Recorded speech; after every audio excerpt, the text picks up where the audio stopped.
안녕하세요. 새롭게 와서서 주영훈입니다. 안녕하세요. 송지은입니다. 안녕하세요. 박연아입니다. 아프냐? 나도 아프다. 예전 드라마의 유명한 대사였죠. 오늘 초대 손님은 우리가 아파할 때 하나님도 아파하시면서 우리에게 도움의 손길을 주신다고 고백하십니다.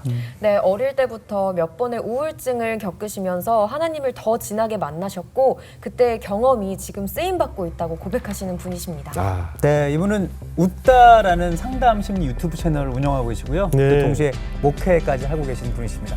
나예랑 목사님 한번 모셔보겠습니다. 어서 오세요. 안녕하세요. 안녕하세요. 반갑습니다. 반갑습니다. 오늘 주랑 색깔을 맞추셨네요. 그렇네요. 네. 영우빠 영광입니다. 아, 네, 반갑습니다. 네. 네. 소개 올린 것처럼 우리 목사님은 이제 목회도 하시면서 또 상담 심리를 공부하셔서 지금 웃다라는 채널을 네. 운영하고 계신다고 하는데 그 어떤 채널인가요, 정확히요? 웃음을 주는 따뜻한 상담사 웃다 이렇게 줄여서 네. 하고 있어요. 제가 좀 원래 좀 경박스럽고 예. 재미있는 캐릭터예요. 그래서 네네. 웃음을 주기도 하고 예. 또 따뜻한 위로를 주는 심리학 이렇게 아, 그래요? 운영하고 있습니다. 아, 이렇게- 무려 좀 네. 13만 3천 명. 13만 원. 그런 예. 구독자와 많으시네요. 함께 소통을 하는 채널이고요. 네네. 실제로 뭐 심리학 강연도 하고 예. 상담도 하고 목회도 하면서 이렇게 지내고 네. 있습니다. 목사님 지금 입꼬리가 이렇게 살짝 그냥 올라가 있으시네요. 이렇게 그냥 계속 만화 그죠? 캐릭터 같으세요. 만화 캐릭터처럼 이렇게 약간 좀- 조커 같기도 하면서 이렇게 약간 이렇게 올라가게 했어요. 그러니까 늘 웃는 얼굴이신 것 같아요. 아, 그런가요? 예, 웃다를 감사합니다. 운영하셔서 그런지 약간 찢어놓고 왔어요. 아주 그냥 만나 뵀는데도 이렇게 네. 유쾌함이 에너지가 에너지가 느껴져요. 전해지는 그런 아주 신납니다. 목사님. 좋습니다. 아, 그렇군요. 또 책을 쓰셨는데 뭐 이렇게 목사님이 뭐 우울증을 아까 경험했다고 소개했는데 인생을 숙제처럼 살지 않기로 했다라는 책까지 쓰셨어요. 네, 그 제목은 우리 편집자가 정해준 거고요. 네네. 제 머리에서는 안 나왔고요. 예. 근데 이제 정해놓고 보니까 제 책 내용과 참 잘 맞았던 것 같아요. 네. 총 세 부로 나눠져 있는데 첫 번째가 제가 우울증 겪으면서 네. 제가 겪은 우울증이 좀 정확하게는 감염성 우울증인데 예. 어떻게 그 감염을 벗게 됐고 예. 또 어떻게 그거 걸리게 됐는지 아무튼 이런 이야기를 다루고 있고요. 예. 두 번째에서는 우리가 갖게 되는 어떤 성격적인 미숙함에 대해서 네네. 쭉 이야기를 해요. 음. 그 미숙함과 그에 대한 심리학적인 솔루션. 예. 근데 제가 거기서 표현은 굳이 미숙함이라고 하고 있지만 3부에 가서는 사실 그거는 나의 귀여운 아이다. 받아들이고 네. 함께 어우러져서 통합해 가는 것이 성숙함이다. 이런 이야기들을 예. 약간 신학적이고도 철학적으로 이렇게 예. 뒤에서 하고 있습니다. 아주 현대인들에게 굉장히 필요한 정보도 되고 네. 네. 뭐 신앙 간증 서적도 되고 네, 맞습니다. 그거 같네요. 그 뭐 기독교 서적은 아닌데 네네. 심리학 서적이긴 한데 이제 읽다 보면 아마 다 읽고 아멘 나오실 만한 예. 책이라고 생각이 듭니다. 아무래도 목사님께서 경험하셨던 그 많은 네. 일들이 결국은 내 안에 또 책을 쓸 수 있는 동기가 되면서 네. 하나님은 나를 치료의 도구로 사용하신다라고 고백을 하셨더라고요. 네. 그래서 어떻게 또 도구로 사용되시고 또 오늘 이게 심리에 대해서 많은 현대인들이 관심이 많잖아요. 요즘 뭐 MBTI를 네, 비롯해서 맞아요. 여러 네. 가지 관심이 많은데 오늘 방송을 통해서 또 그런 좋은 정보도 얻을 수 있는 네. 그런 시간이었으면 네. 좋겠습니다. 그 첫 번째로 속마음을 드러내지 않고 잘 참는 게 중요한 줄 알았지만 아니었다라고 인터뷰를 해주셨더라고요. 네네. 예, 어떤 아이였어요, 목사님은? 저는 정말 착해했어요. 네. 착하고 조용했어요. 네. 예. 지금 이렇게 텐션이 이렇게 높은 사람인데 원래 옛날에는 되게 얌전하면서도 그냥 짐이 되지 않고 늘 활기찬 어떤 그런 밝은 아이 예. 그렇게 지냈었던 것 같아요. 왜냐하면 이제 저희 아빠가 네. 개척교회 목사님이시고 네. 제가 태어나기 전부터도 목회를 하고 계셨고 예. 태어나 보니 저는 이제 셋째 딸인데 예. 위에 언니가 2명 있고요. 네. 참 제가 아무리 생각해도 필요하지는 않은 아이였거든요. 네? 개척교회 셋째 딸 사실은 짐이 되는. 그렇죠. 예, 짐이 예. 되는 스타일이었던 거죠. 그러니까 예. 최대한 짐이 되지 않고 유지도 아닌 그보다도 보탬이 되고 득이 되는 사람으로 살아야 했던 그런 예. 시절을 보냈던 것 같아요. 예. 그래서 아무래도 다른 개척교회 목회자 자녀도 마찬가지겠지만 우리가 참 교회 안에서 이런저런 소리가 많이 있잖아요. 네네. 우리 아빠 엄마 미워하는 사람들 뭐 누명 씌우고 예.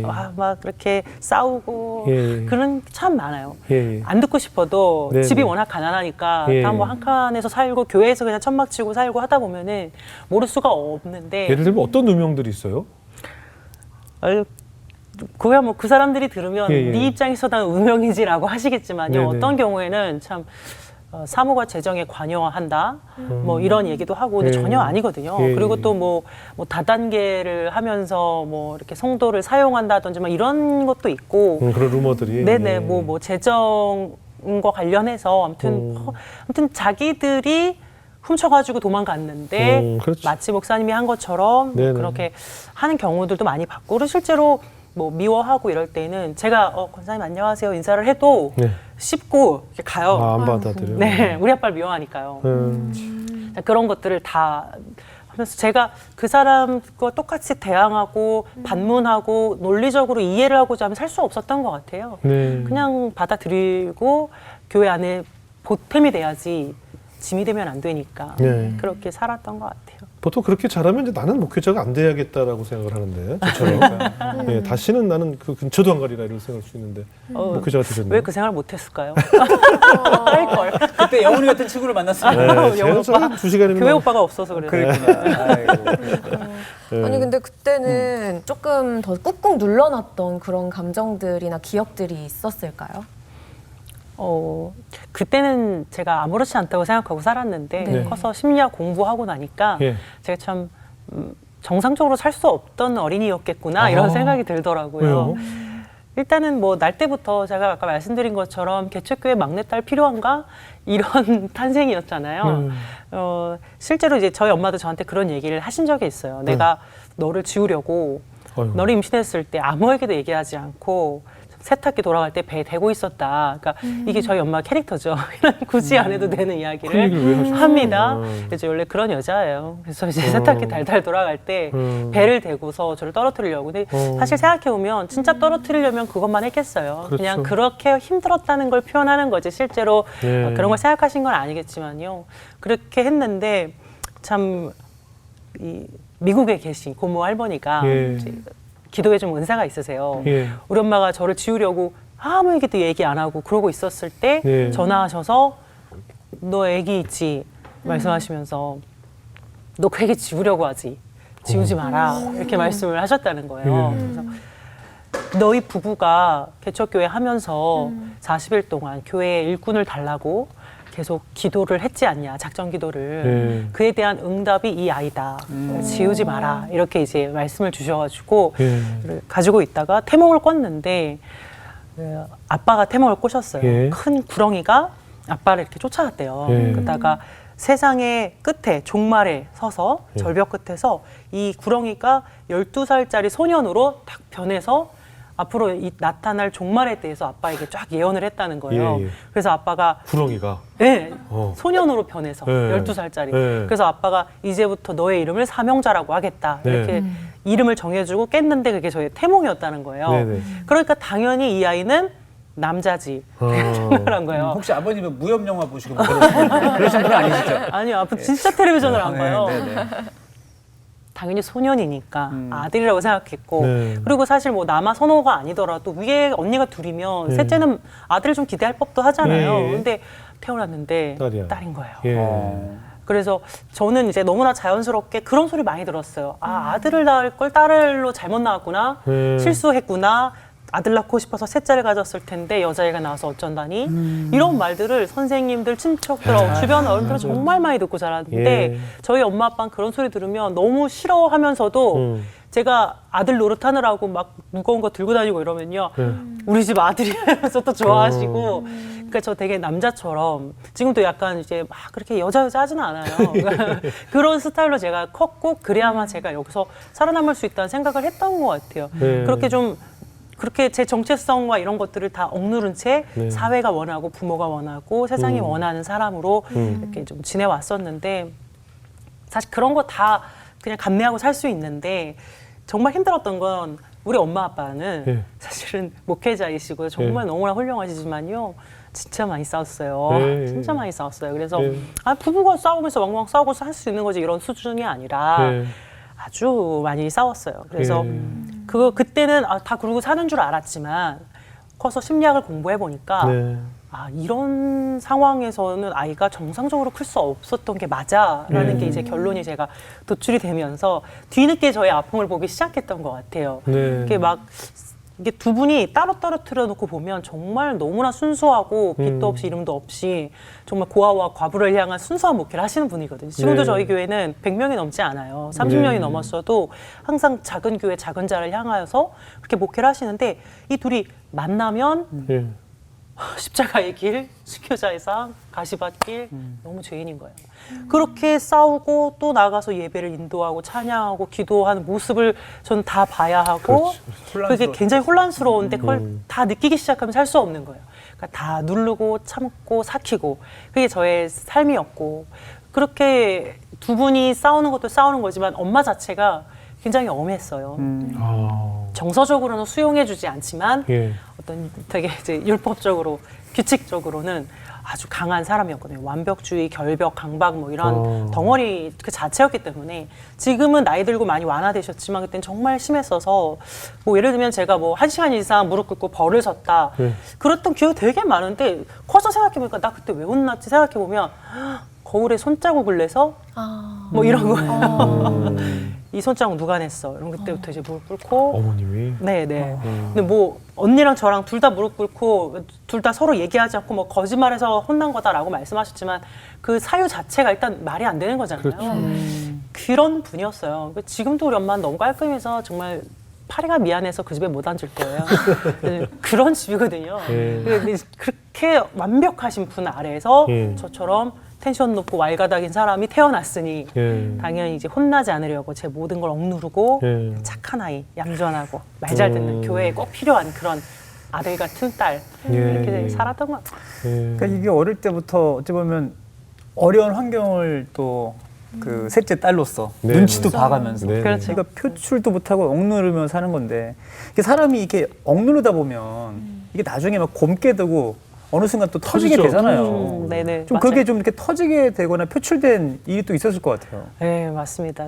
진짜 착하게 살다가 고등학교 1학년 때 이제 터졌던 것 같아요. 네. 어떻게 해요? 고등학교 이렇게 제가 뺑뺑이라고 하죠. 네네. 뺑뺑이 첫 세대였는데 예. 하필 공부 잘하는 여자애들이 다 우리 여고에 이렇게 모였는지 뺑뺑이 첫 세대라고요? 그렇게 네, 나이가 제가- 많으세요? 제가 그렇게 보이나요? 저도 사실 좀 놀랐어요. 이렇게 뺑뺑이면 되게 오래됐는데. 첫 세대입니다. 저보다도 훨씬 전에 뺑뺑이였는데. 그 중간에 예. 아니, 저희 지역만 그런가? 네. 중간에 제가 그때 영은 오빠보다는 어리죠. 예, 근데 그러니까- 뺑뺑이가 첫 세대일 리가 없을 텐데. 학력고사 보고 그러진 않으셨죠? 아 그렇죠. 그건 50대잖아요. 그러니까 뺑뺑이 그 훨씬 사이에 전에. 성적으로 갖고 다시 또 뺑뺑이가 됐을 때 그럼 2세대라고 해야 되나? 아무튼 그 다음 뺑뺑이 네. 첫 세대였는데 그랬군요. 예. 제가 참 그때 우리 지역 안양시였는데 네. 안양시에서 모의고사 1등하는 학교였던 거예요. 네. 하필 여자애들이 공부를 그렇게 잘하는 애들이 모여서 네. 저는 근데 항상 인정받아야 되고 짐이 되면 안 되고 못하면 안 되는 어떤 압박과 그런 인정 욕구 속에 살다가 예. 중학교 때 그렇게 공부를 못하진 않았는데 예. 고등학교 왔더니 똑같은 평균인데 등수가 반 이상 떨어지는 거예요. 예. 그때 중간고사를 받고 너무 제가 제 자신을 견딜 수가 없어서 예. 기말고사는 진짜 열심히 해야겠다 해서 엄청나게 열심히 했거든요. 네. 했는데 이때 시험 기간 준비하면서 약간 정신이 돈 거죠. 네. 막 헛게 보이고 그 미술 공부했던 막 그 용어나 이런 것들을 잠꼬대하면서 일어나고 어머나. 막 눈앞에 막 돌아다니는 거예요. 이게 네. 그러다가 시험 때는 제가 차마 시험을 치르지 못하고 교실 문을 박차고 나가버렸어요. 그 이후로 모의고사하고 뭐고 다 학교를 안 나가고 그러니까 간당간당 점심 먹으러 다니고요. 이렇게 공부하러는 다니지 않은 거죠. 1년 반 정도를 제가 학교 생활을 그렇게 했는데 그렇게 착하고 말 잘 듣던 애가 근데 우리 엄마 아빠는 제가 그 정도로 학교 안 다녔는지는 몰라요. 한 3분의 1은 결석을 했는데 왜냐면 나갈 때는 학교 갔다 올게 하고 나가는데 그 길로 한강에 가거나 안양천 앞에 학교가 있었는데 그냥 안양천에 가서 소금쟁이랑 놀고 그냥 그렇게 지내고 그다음에 한 4교시쯤 되면 밥 먹으러 학교 가서 밥만 먹고 친구들이랑 엄청 재밌게 놀아요. 또 엄청 밝고 재밌었어요. 그러니까 교회에서는 고등학교 1학년, 2학년 학생회장 하면서 찬양 인도하고 애들 다 인솔하고 그렇게 아무렇지도 않은데 딱 공부 쪽에 있어서는 완전히 정반대의 삶으로 확 어두워지고 집에 오면 잠만 자고 내 청소년기에 우울증에 걸리게 되면 보통 이런 양상으로 가면성 우울증이라고 해서 친구들이랑 있을 때 정말 밝고 집에 오면 잠만 계속 자고 현실을 도피하면서 과수면 증상이 나타나는 게 전형적인 좀 청소년 우울증의 증상들이거든요. 네. 제가 딱 그랬던 것 같아요. 그래서 예. 엄마가 이제 보다 못해서 저를 데리고 정신병원에 이제 정신과에 처음으로 네. 가게 딱 됐었죠. 심각하게 네, 일단 네. 안 되겠다 싶은 거죠. 네네. 네. 그때 이제 가게 됐었죠. 네. 야, 근데 시험 중에 거의 뭐 박차고 나갈 정도면은 상태가 어떻게 보면 심각한 거잖아요. 눈에 그렇죠. 막 이상한 뭐 환상 같은 것도 보이는 네, 거고. 네, 네. 그리고 좀 극복하시게 된 계기들이 또 있었을 것 같아요. 어떻게 네. 하셨어요? 그때 이제 정신과에 갔는데 네. 1시간 반 정도 이렇게 면담하고 예. 치료받고 하는 과정에서 예. 제가 한마디도 못 하겠더라고요. 그러니까 네. 여기에 뭐가 꽉 막혀서 어. 말이 안 나와요. 이런 거 이제 선택적 함구증이라고도 하죠. 어. 선택적으로 그 부분에 대해서는 제가 뭐 신앙 얘기고 말씀이고 다 할 수 있는데 네. 공부, 미래 하면은 말이 안 나와요. 이게 말하고 싶지 않아 정도가 아니라 네. 소리가 나오지 않는 거예요. 그걸 선택적 항부증이라고 해요. 그렇죠. 예, 보통 아동에게서 많이 나타나는데 예, 예. 이제 의사가 묻는 말에 한마디도 대답을 못했어요. 그리고 울기만 했어요. 계속 울고 갈 때 이제 약을 받아서 처방 예. 받아서 돌아오는데 예. 엄마랑 버스에서 한마디도 안 하다가 예. 내려서 엄마가 저한테 묻더라고요. 냉면 먹고 들어갈래? 예. 제가 또 말을 못 하니까. 근데 엄마가 저한테 그러시더라고요. 네가 그래도 아빠가 목사님인데 예. 약으로 우울증을 치료하면 좀 창피하지 않아? 근데 지금은 엄마가 절대 그렇게 생각 안 하지만 네. 그때는 우울증이라는 것도 되게 생소했고 쉬쉬할 때죠. 그리고 잘 몰랐을 때니까 저도 네네. 그랬고 그렇게 말씀하시면서 기도로 치유를 해보자. 네. 우리 저녁 9시마다 엄마랑 같이 기도를 하자. 네. 이제 이렇게 말씀을 하셔서 그날부터 기도를 하게 됐는데 참 이상하게도 그날 딱 기도하고 더 이상 할 일이 없어진 거예요. 기도할 일이. 왜냐면 그 하루에 모든 게 해결이 됐던 그래요? 사건이 나타났거든요. 무슨 사건이세요? 9시에 기도하러 딱 내려왔어요. 예. 역시나 저는 거기에 대해서 한마디도 하지 않기 때문에 예. 엄마는 뭐 이제 찬양 펴고 네. 우리 엄마 진짜 성령 충만하거든요. 막 박수 치고 찬양하고 혼자만 하는데 음. 저는 그냥 눈물만 흘리고 가만히 있었어요. 근데 저희 엄마가 이제 저를 향해서 방언으로 이제 기도를 하고 통변의 은사가 있어요. 통변을 하시는데 그 말이 저를 그 순간에 완전히 바꿔버렸거든요. 네. 정말 큰 소리로 소리를 지르면서 제 등짝을 때리면서 사랑하는 내 딸아, 내가 너를 얼마나 사랑하는지 아느냐 하면서 내가 너를 크게 들었을 것이다. 내가 너를 크게 들었을 것인데 왜 이런 작은 일로 울고 있느냐. 사랑하는 내 딸아, 내가 너를 얼마나 사랑하는지 아느냐. 그걸 계속 반복해서 내가 너를 크게 들었을 것이다. 왜 작은 일로 울고 있느냐. 계속 제 등을 치면서 얘기하는데 제가 거기서 속에 이렇게 쌓여있던 네. 그 응어리가 한 번에 그냥 쫙 빠져나가는, 뚫려버리는 느낌? 그러면서 완전히 오열하면서 다 뱉어낸 것 같은 그런 느낌을 받았어요. 예. 그러고 나서 다음 날이죠. 저녁 9시였으니까 다음 예. 날부터 바로 새벽 기도를 시작했어요. 네. 새벽 기도 끝나고 아침 먹고 바로 학교를 갔어요. 네. 그러니까 수희 아저씨보다 더 빨리 어두울 때 학교를 갔어요. 가서 내가 거하는 모든 것은 다 예배의 현장이다. 거기서 아침에 학교 가서 청소부터 시작했어요. 교실 청소부터 시작. 예배당이니까. 네. 그렇게 공부 안 하고 도망 다니던 애가 청소부터 시작하고 책상에 앉아서 아침에 2시간씩 큐티부터 했어요. 그래서 혼자 아침에 큐티하면서 엄청 은혜를 받고 항상 울고 예수님 글씨를 쓰면서 울고 그렇게 정말 인격적으로 말씀과 기도로 하나님을 만나는 시간을 1년 정도 쭉 학창 시절 동안 갖게 되면서 제가 완전히 이제 바뀌게 된 뭔가 거죠. 다시 태어난 것 같아요. 그렇죠. 네, 맞아요. 한 방에 해결이 됐네요. 네. 아니, 그러니까 사실은 그때 어때 그날 하나님께서 어떤 마음을 주시던가요? 그게 하나님 음성으로 들려졌어요. 어떻게 들렸어요? 예. 아, 그 엄마가 한 사랑하는 내 딸아, 말이, 그 말이 내가 너를 크게 사용할 것이다. 왜 이만한 일로 울고 있느냐 하는데 네. 그게 제 정신을 딱 깨우면서 네. 그렇지. 내가 왜 공부 때문에 이러고 있지? 예. 이게 내 전부가 아닌데 하나님 날 크게 사용하실 건데 그러면서 제 존재가 이제 그대로 이제 존귀하게 느껴지는 그런 순간이었죠. 그럼 그때부터 이제 신학에 좀 비전을 품으셨어요? 신학의 비전은 좀 더 오래전에 품었지만 아, 그 전부터 그러니까 품었어요? 뭔가 제 자신이었던 것 같아요. 그러니까 아. 다른 꿈도 있었죠. 저는 예. 뭐 선생님도 하고 싶었고 시인도 하고 싶었고 뭐 네네. 다양했어요. 근데 예. 사실 뭐 12살 때 우리 엄마가 암에 걸렸을 때 제가 기도했었거든요. 우리 예. 엄마 고쳐주면 내가 주의 종으로 평생을 살겠다. 이렇게 기도한 적이 있었죠. 예. 그런 거 하지 말아요. 그걸 강조하잖아. 제 말이요. 항상 그랬어. 크게 실수한 거. 예. 아니, 내기 거는 거 아니에요. 하나님이 고쳐봐요. 그럼 내가 이거 할게. 사실 이거 되게 위험하잖아. 그래서 목사님 될 친구들이 너무 많더라는 거죠. 지금. 그렇죠. 저도 저희 어머니 피해자거든요. 네. 저희 어머니께서 서원기도를 하셔가지고 지금 이 자리에 그건 있습니다. 정말 예. 위험한 거죠. 존재만으로 소중하다는, 그러니까 내가 그러니까 이게 되게 중요한 거예요. 자존감에 네. 내가 소중한 가치가 있는 존재라는 그렇죠. 것이 네, 네. 그걸 깨닫는 게 굉장히 중요한 것 같아요. 네. 그게 내가 가치가 없다고 느끼기 때문에 자존감이 낮아지는 거 아니겠어요? 네. 근데 어떻습니까? 지금 사실 이런 방송을 보게 되면 저 주변에서도 어떤 신앙인으로서 어떤 분은 저렇게 기도 한 번 해가지고 저렇게 변화가 생기고 어떤 사람은 기도 며칠 했더니 담배가 뚝 끊어지고 뭐 기도 몇 번 했더니 뭐가 역사가 생기고 그러는데 네. 나는 우리 왜? 몇 년을 해도 몇십 년을 네. 매일 새벽 기도하고 달라지는 게 없어 하고 이런 분들도 굉장히 많거든요. 그럼요. 목사님 어떤 얘기 해주고 싶으세요? 그러니까. 그래서 참 제가 네. 이 우울증 고등학생 때 겪었던 우울증 간증을 예. 하질 않습니다. 예. 이거 하면 희망보다는 절망을 주는 것 같아요. 예. 이건 굉장히 그 소수의 케이스지 예. 보통 우울증을 이렇게 치료하지 않습니다. 네네. 가끔 제 채널에도 기도로 극복하세요 뭐 이렇게 댓글 다시는 분이 있는데 예. 저는 그게 무슨 소리인지 알지만 절대 제가 그 얘기 하지 않거든요. 네네. 왜냐면 그게 얼토당토 없이 들린다는 걸 예, 알기 예, 때문에 예. 그래서 사실 그렇게 생각하시는 분들에게 드리고 싶은 말씀은 예. 저 또한 그 이후로도 또 여러 번의 아픔을 겪고 했지만 그때 그 기적 같은 경험은 두 번 다시 없었다라고 네, 말씀드리고 예. 싶고요. 우리가 꼭 응답을 내가 원하는 대로 난 치료 받아야 응답된 거야라고 생각하지만 예. 사실은 신호등도 빨간색, 노란색, 초록색이 있잖아요. 예.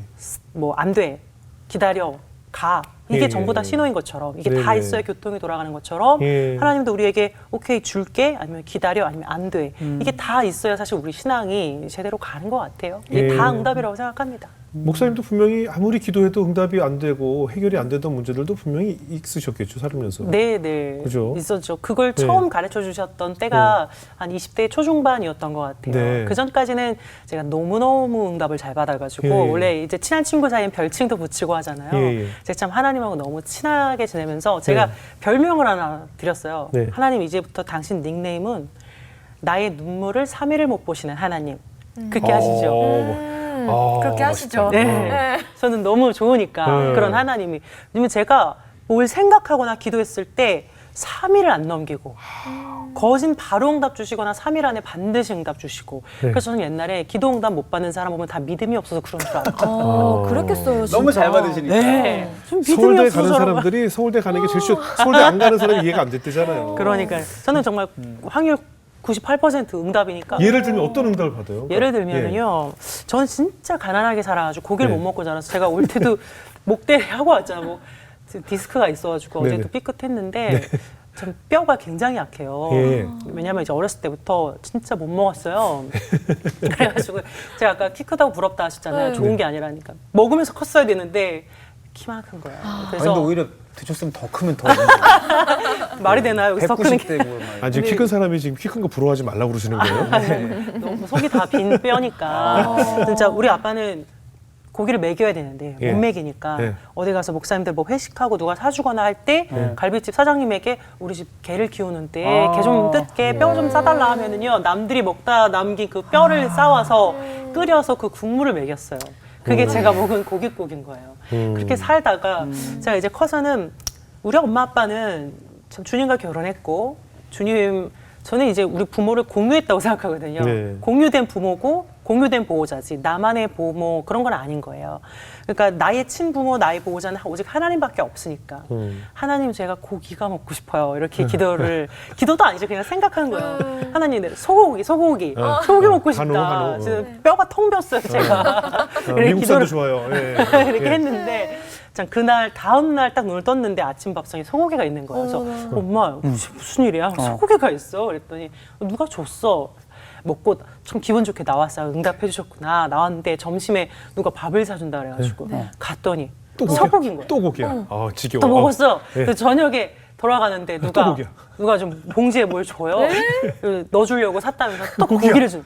그리고 집에 왔어요. 근데 쿠킹 오일에 식탁 위에 쿠킹 오일 뭐가 쌓여져 있는 엄마 이게 뭐야? 누가 고기를 먹고 나한테 줬어. 하루에 4번 소고기를 먹어요. 어머나. 제가 너무 재밌잖아요 하나님이. 예. 하나님 이렇게까지 소고기를 저한테 주신다고요? 내 그러니까 언제 몇 끼 달라고 그랬어요. 한 번은 제가 하나님 저 너무 피자가 먹고 싶어요. 제가 피자 사 먹을 돈은 없고 그냥 먹고 싶다고요. 꼭 달라는 건 아니고 그냥 그런 식으로 기도를 합니다. 친구처럼 그냥. 예. 근데 한 번은 제가 이제 금요 예배, 철야 예배를 제가 인도했거든요. 예. 설교하고 내려오는데 한 성도님이 제 손에 5만 원을 탁 쥐어주면서 내가 오늘 설교에 너무 은혜를 받았는데 전사님 이거 피자 한 판 꼭 사 먹어요. 이러는 거예요. 아니 5만 원을 주면 좋지 그래. 피자를 사 먹으라 그래요. 그 많은 음식 중에. 네, 피자 사 먹어요. 꼭 피자 사 먹어요. 이러면서 주는 거예요. 그래서 에이. 너무 재밌어서 웃으면서 알겠습니다. 피자 사 먹을게요. 이랬는데 제가 또 현금을 받으면 못 씁니다. 생활비에 보태야죠. 돈이 없으니까. 그래서 못 사 먹고 마음만 받을게요, 주님 하고 있었는데 다음날 교회 갔더니 그 교육관에 1층에 피자가 있는 거예요. 그래서 제가 하나님 또 이거 뭐예요? 그러니까 권사님이 피자 뭐예요? 그러니까 권사님이 시장에서 오는 길에 하나 사왔어요. 그랬는데 제가 또 너무 웃겨가지고 웃으면서 하나님 제가 마음은 잘 받을게요. 근데 여기 이렇게 어린이들도 많고 다른 분들도 많은데 제가 이게 한 판 있는 거에 어떻게 전도사가 손을 댑니까? 전 못 먹습니다. 그리고 저 시장 피자 말고 도미노 좋아해요. 이러면서 나왔거든요. 그래서 나왔는데 다음날 친구들이 동기 모임이 저희 도미노가 설마. 저희 집에서 모임이 있어가지고 친구들이 모였는데 야 뭐 먹을까? 그래서 니들 먹고 싶은 거 먹어라. 난 주문도 할 줄 모르고 알아서 시켜 이러는데 한 친구가 야, 우리 도미노 시켜 먹자. 네 옆에서 친구가 그래 도미노 너무 좋다. 정말 도미노처럼 도미노를 외치면서 위로 간 건 아니고 광고 생각 없고요. 그래서 도미노 피자를 어머나. 결국에는 저한테 먹여주시더라고요. 콕 집어서 이렇게 저에게 섬세하고 자상하게 전부 다 응답해 주시네요. 이건 너무 정말 근데 먹방 전문 기도자 아니에요? 먹방뿐만 아니라 그러니까 너무 세세한 것까지잖아요. 정말 많아요. 뭐 예를 들어서 예, 한 또. 7만 원짜리 뭐 자유 이용권을 제가 40% 세일해서 갖게 해달라고 했거든요. 아, 그렇게도 기도해요? 네네. 몇 % 할인해서 네네. 갖게 해달라고? 정확히 그 티켓을 저에게 주신 적이 왜냐면 있고요. 내가 돈이 이만큼밖에 없으니까. 네, 그렇죠. 그것도 되게 극적으로요. 그리고 이게 티켓팅 그게 이제 디즈니 월드였거든요. 7만 원짜리를 이제 4만 원에 이제 가게 되는 건데 이렇게 줄을 쫙 섰는데 매표소 여기 이제 마지막 사람, 네. 마지막 이 사람이 티켓팅하고 그 다음이 저예요. 네. 근데 제 차례인데 이거 그때까지 아무 일이 없는 거예요. 7만 원 내야 돼요. 네. 근데 저 멀리서 웬 미국 청년이 달려오면서 어. 우리가 혹시? 제 친구 4명이었고 우리 친구 4명이 갑자기 나갈 일이 생겼는데 이거 4만 원에 사주면 안 되냐. 아니 그 정도 기도빨 될 때 하나님 20억만 통장에 20억입니다. 뭐 10억, 30억, 20억. 그러니까 한번 쭉 하지 그랬어요. 근데 저는 정말 놀랄 일도 아닌 게 네. 너무나 언제나 그렇게 해주셨기 때문에 네. 믿어 오심치 않았던 거예요. 진짜 디테일하게. 네, 그러니까 제 크게 앞 한번 사람이 불러보지. 티켓팅을 하고 있어도 네. 좀 양심상 4만 원은 불렀어요. 그래도 네. 공짜는 좀 아니고. 네. 그래서 그렇게 딱 사고 뭐 예를 들어 지갑을 잃어버렸어요. 하나님 제가 다음 날 이 지갑이 꼭 필요한데 새벽 기도 갔을 때 제가 늘 앉는 자리에 이 지갑이 있게 해주세요. 이렇게 기도하고 새벽 기도 오는데 그 자리에 있어요 지갑이. 어떻게 와 있는지 좀 몰라요. 아니 그럴 때 다 불렀어야죠. 아니 그렇게 될 때. 아니 정말 이런 얘기하면 누가 거짓말한다 하시겠지만 제가 어떻게 목사로서 그러니까 그런 왜 얘기 큰 거를 왜 안 요구하신 적 없어요? 큰 게. 이거 크게 한번 불러주세요. 그러면 안 됐을지도 몰라요. 네? 아 그래도 한번. 그때부터 연락 두절. 아니 그렇게 되면 아니 말고 이렇게 한번 해주세요. 아 그러게요. 생각 못해. 그러니까 교회 오빠가 있어야 돼요. 저를 지도해주는 교회 오빠가 없었어. 그러니까 제가 그렇게 응답을 받는 사람이니까 예. 기도 응답 못 받는 사람 보면 믿음이 없어서 그런 거지. 야. 진짜 이런 이해가 안 되는 사람으로 거지. 산 거예요. 그러니까 예. 얼마나 재수 없어요. 예. 근데 참 20대 초반 중반쯤에 예. 제가 굉장히 고통을 겪게 됩니다. 왜요? 허리 디스크인데 예. 병원에 갔더니 이 섬유질은 다 파열됐고 퇴행성 디스크라 이게 디스크가 닳아 없어진 거기 때문에 예. 치료할 수 없고 이거는 이제 60대 이상 막노동을 평생 하면서 산 60대 이상의 허리다. 어쩌다 20대 초반의 여자가 이런 허리를 갖게 됐느냐 예. 하면서 앞으로 임신하지 못할 거고 예. 만삭이 됐을 때 허리가 버티지 못할 거다. 그런 진단을 받고 나왔고요. 정말 힘들었죠. 너무 아프니까요. 예. 어느 정도로 아프냐면은 잘 때 이게 디스크면 허리만이 아니라 이 다리 뒤쪽으로 신경이 아주 맞아요, 아파서 맞아요. 정말 예. 잘라버리고 싶을 정도거든요. 차라리 없으면 좋겠다. 이런 수준으로 아픈데 찜질팩을 하고 잠을 자는데 이게 화상을 입어서 다리가 다 물집이 터졌는데도 이 뜨거운 걸 몰랐어요. 너무 그 신경 통증이 심하니까 딘 것도 모르고 그렇게 아프게 지내면서 항상 벽에다가 30이란 글자를 손가락으로 쓰면서 잤어요. 나를 30에 데려가라. 나를 30에 데려가라. 나를 쓰시려고 사명자로 이 땅에 보내셨으면은 쓰시는데 하나님 뜻대로 하시는데 30까지만 해라. 내가 이 몸으로 어떻게 하루하루를 더 살고 고쳐줄 것도 아니고 안 고쳐주는 이유를 말해주는 것도 아니고 이렇게 침묵하면서 3년 이상을 제가 똑같이 그런 마음으로 기도했거든요. 어떻게 나한테 이렇게 할 수 있느냐. 그러니까요. 그 전까지는 뭐 하는 피자도 족족 다 주고, 들어주시는 거예요. 그렇죠. 피자도 주고 뭐도 쌀도 주고 고기도 주는데. 그러니까요. 너무 갑자기 상반된 네. 하나님이 된 거예요. 네, 네. 저는 너무 납득할 수가 없는 거예요. 그러니까 처음으로 시험이라는 거에 빠지는 거예요. 네. 처음으로 원망이란 마음을 가져보는 거예요. 이전까지는 좀 믿음이 없어서 저러지 했는데 그게 아닌 거예요. 네. 저들은 얼마나 힘들면 하나님을 원망하게 됐을까? 예. 이해가 되기 시작하는 거예요. 그래서 제 자신이 정말 낮아지는 거예요. 예. 깎여 내려가면서 하나님 어느 날은 이제 제가 이제 다른 교회, 우리 아빠 교회 말고 다른 교회에서 사역하러 가는데 금요일에 배웠어요. 버스를 이제 타는 것도 엄청 오래 걸려요. 한 번 통증이 시작되면 못 걷거든요. 네. 겨우겨우 잡아서 타고 내려야 되는데 내리려고 배를 눌렀는데 그 사이에 내리질 못해서 정류장을 놓치고 와. 그렇게 기사님 제가 지금 못 내려서 조금만 기다려주시면 내리겠어요. 이렇게 걸어서 내리거든요. 그러면 교회까지 걸어가는데 겨울이었어요. 눈물을 펑펑 쏟으면서 그 밤에 다 튼 거죠. 겨울바람에. 그래서 울면서 기도했어요. 하나님 오늘 밤 이 철야 예배에서 내게 응답 주시지 않으면 난 오늘 끝입니다. 내가 고쳐주든가 고쳐주지 않는 이유라도 말해주던가 아니면 나를 30에 데려가든가 셋 중 하나입니다. 아니면 나 더 이상 못 살아. 오늘이 마지막이에요. 이러면서 교회를 갔거든요. 그리고 가서 딱 앉았는데 네. 기가 막히게도 목사님께서 그날 네.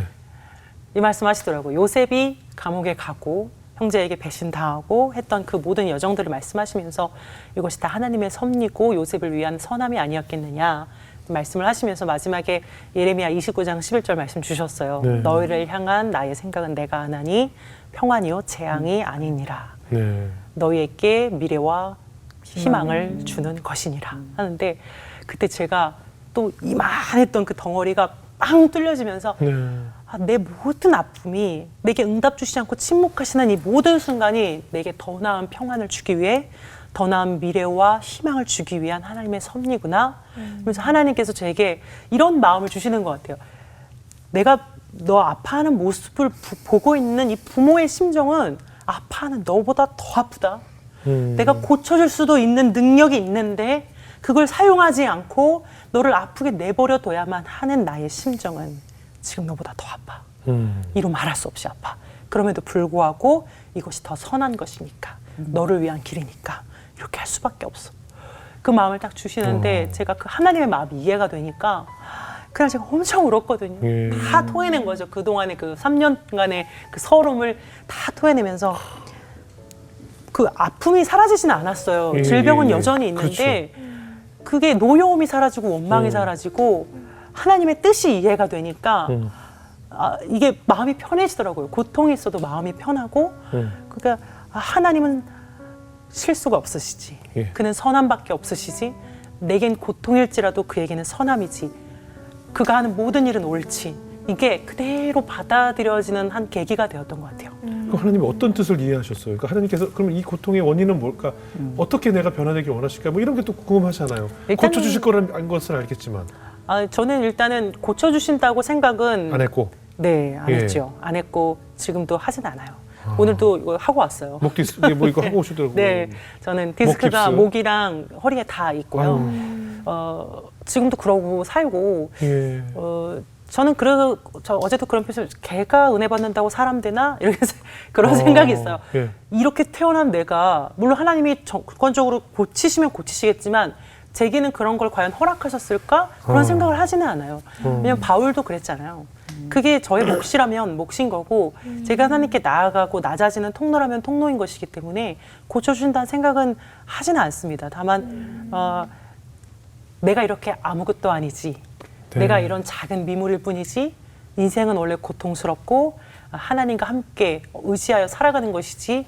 그리고 그가 내게 고통을 주셨다고 해서 그가 나쁜 것이 아니라 그는 여전히 선하시지. 그 자체를 배우는 시간이었다고 생각해요. 그 뜻을 주신 것이죠. 그리고 막 자식한테 우쭈쭈 하면서 고기 먹여줘, 피자 먹여줘 이렇게 하면 애가 뭐가 되겠어요.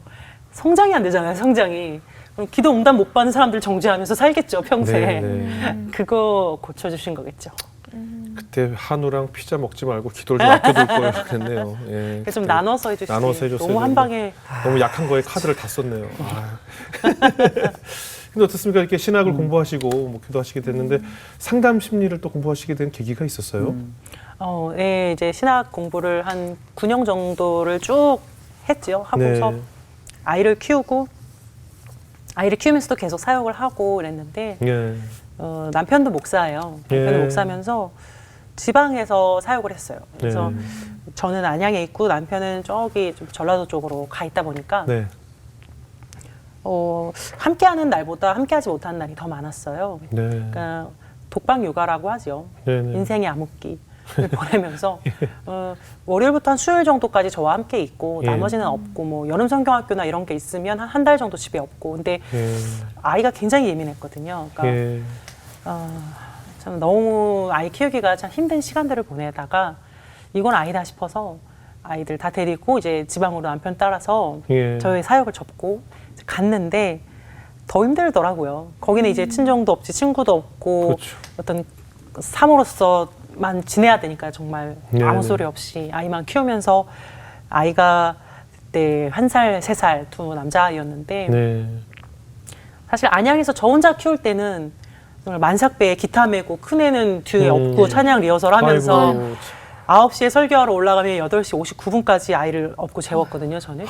그리고 기도회 시작하잖아요. 불 꺼지잖아요. 예. 기도회 하면. 근데 기도 인도를 한 2시간씩 해야 되는데 그때는 애를 업고 해야 돼요. 이제 실시간인데도 업고 해야 돼요. 아이고야. 그렇게 저는 사역을 했거든요, 만삭배에. 그렇죠. 앞으로 우리 그러니까요. 그러니까 더 망가졌겠죠. 네, 네. 좀 고쳐주실 때도 제가 이렇게 빡세게 썼으니까 또 망가졌겠죠. 예. 그렇게 사역하면서 지낼 때가 차라리 낫다. 예. 이렇게 지방에서 애만 키우는 것보다. 근데 정말 너무 힘들어서 남편이 다녔던 교회가 하루에 3번씩 기도회가 있어요. 새벽, 정오, 저녁. 평일날도요? 네, 매일요. 매일요? 네. 왜 근데 이게 이렇게 기도 많이 해요? 이슬람이에요? 왜 시도 때도 없이 뭐 또- 교인이 많아서 오고 싶을 때 와라 뭐 이런. 아니 이슬람은 심하지 않습니까? 왜요? 아니 걔네들 왜 맨날 이거 하잖아요. 그러니까 시간 정해서 이해가 딱 되네요. 그래서 네. 되게 열려 있는 이제 교회 문이 기도로서 열려 있는 건데 네. 이제 목회자들이 돌아가면서 인도를 하지만 저희 남편이 말단이니까 네. 자주 대타해야 되고 뭐 하면서 사실상 거의 매일 새벽 4시에 출근하면 밤 11시에 들어와요. 그러면 1살, 3살짜리 애를 데리고 굉장히 예민하거든요. 한 15분에 한 번씩 평균적으로 깨요. 그러니까 전 누워서 잠을 잔 적이 없고 항상 침대에 이렇게 기대 잤어요. 누웠다 일어나는 게 더 힘들어요. 15분에 한 번씩. 그냥 앉아서 벽에 대는 게 더 편해요. 그런 세월을 보내고 그러니까 이제 되게 허름한 집 하나가 사택이었으니까 엘리베이터도 없이 그러니까 애 둘을 앞뒤로 업고 장을 보면 마트에 이게 박스 두 박스를 혼자 들고 장을 봐가면서 그때는 뭐 로켓 프레시 이런 것도 없으니까요. 막 다 들고 다니면서 하고 근데 그러고 남편이 퇴근하면 무슨 말을 하고 싶겠어요 제가. 정말 꼴보기 싫은 거죠. 근데 그이가 뭘 잘못했어요? 이게 전 사모들의 마음일 거예요. 우리 남편 주의 종이고 잘못한 거 없어. 근데 나는 미치겠어. 이게 사모의 마음이거든요. 어머님 이해가 확 됐겠네요. 그렇죠. 예. 그렇죠. 우리 엄마는 또 사역을 하는 뭐 슈퍼우먼이지만 예. 제가 다닌 교회는 사모는 이거거든요. 그러니까 저는 정말 조용히 차라리 기타 치고 애 메고서 그게 나요? 그게 낫죠. 행복해져 오히려. 이거는 정말 못 살겠는 거예요. 그래서 언제는 애가 한 40분을 우는데 방치해 본 적이 있어. 제가 정신이 나가서 문 닫아놓고 울어라. 울다가 그치면 엄마를 안 찾는다더라 하면서 제가 지금까지도 그게 너무 후회해요. 그건 일종의 학대였던 것 같아요. 그렇죠. 그게 너무 가슴에 맺혀 있고 그런 힘든 시간을 보내고 뭐 장염이라도 한번 걸리면 또 앞뒤로 애 메고 싸러 다니는 거예요. 10번, 15번씩 화장실 들락달락 거리면서 통곡을 하고 울고 그런 시간을 혼자서 쭉 보내면서 우리 남편이 제가 한마디도 하지 않고 완전 사람이 무채색이 되니까 네. 뭐 눈치를 챘겠죠.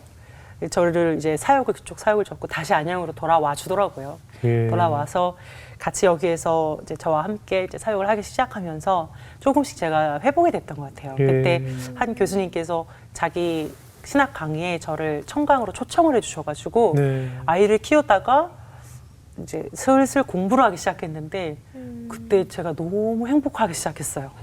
그래 여기가 내 제자리였잖아 하면서 그 교수님과 감사해서 이제 식사 대접을 할 때 제가 얘기했거든요.